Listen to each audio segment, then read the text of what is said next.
आज भारत को एक आईबीसी की ज़रूरत क्यों है? आज मैं आपको बताता हूँ मेरे लिए एक आईबीसी की परिभाषा क्या है। नमस्कार, मेरा नाम है भूपेंद्र साहू, आईबीसी ऑफ बड़ा बिज़नेस प्राइवेट लिमिटेड। आईबीसी एक शानदार बिज़नेस अपॉर्चुनिटी तो है ही, पर उससे कहीं बढ़कर ये एक ज़िम्मेदारी है। ये ज़िम्मेदारी है भारत को आगे ले जाने की। ये ज़िम्मेदारी है भारत को नौकरों के देश से नौकरी देने वालों के देश में बदलने की।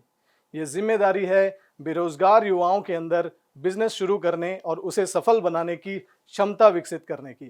बिज़नेस करने की वो शिक्षा जो हमारी शिक्षा प्रणाली हम तक नहीं पहुंचा पाई, उसे जन जन तक पहुंचाने की। ये जिम्मेदारी है 125 करोड़ भारतीयों के इस देश को फिर से विश्व का सर्वश्रेष्ठ देश बनाने की। ये ऐसे पैशनेट लोगों की, ऐसे जुनूनी लोगों की फौज है जो न केवल अपनी जिंदगी बदलना चाहती है, बल्कि इस देश की रूपरेखा भी बदलना चाहती है।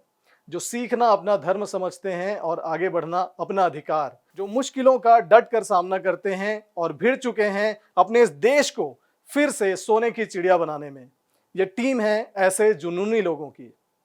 मेरे लिए ये न केवल एक बिजनेस है, बल्कि एक मिशन है। मुझे गर्व है कि मैं एक आईबीसी हूं। मुझे गर्व है कि मैं आईबीसी बन के विवेक सर के इस मिशन में उनका कंधे से कंधा मिलाकर साथ दे पा रहा हूं। अब मैं आपको बताता हूं कि मैं क्यों आईबीसी बना। मैं छत्तीसगढ़ के एक बहुत ही छोटे से ट्राइबल गांव का रहने वाला हूं, जहां शायद मैं ही पहला शख्स था जिसने मैनेजमेंट की, यानी कि बिजनेस की पढ़ाई की। एमबीए करने के बाद मैं देखता था कि मेरे आसपास कई ऐसे लोग थे जो बिजनेस कर तो रहे थे, लेकिन इफेक्टिवली नहीं। ऐसे बहुत से लोग थे जो बिजनेस करने के फंडामेंटल्स नहीं समझते थे।